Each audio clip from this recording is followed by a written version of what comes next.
അച്ഛൻ പോട്ടെ സ്കൂളിൽ ഫ്ലാഗ് ഉയർത്തുന്നുണ്ട്. ആണോ? റെഡിയായോ? ഹായ് അച്ഛ, അതേ ഫ്ലാഗും എടുത്തിട്ടുണ്ട്. ആ ശരി അച്ഛ, ഞാൻ പോണു.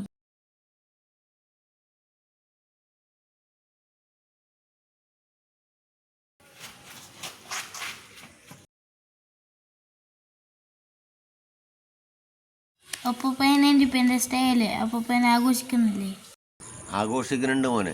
പക്ഷേ ഒരിക്കൽ പതാക ഉയരുന്നത് കാണാൻ കൂടെ നിന്നിരുന്ന പലരും എൻ്റെ കൂടെ ഇന്നില്ല. എന്നാലും ഓരോരോ ആഗസ്റ്റ് 15-നും ഈ പതാക കയ്യിലെടുക്കുമ്പോൾ എല്ലാവരും എൻ്റെ കൂടെ ഉള്ളതുമാരെ തോന്നും. അപ്പൂപ്പൻ ഇനി ഒറ്റക്ക് ആഘോഷിക്കണ്ട. അപ്പൂപ്പൻ്റെ കൂടെ ഞാനും ഉണ്ടാവും ആഘോഷിക്കാൻ. ഇതാണ് മോനെ ഞങ്ങൾ സ്വപ്നം കണ്ട ഇന്ത്യ.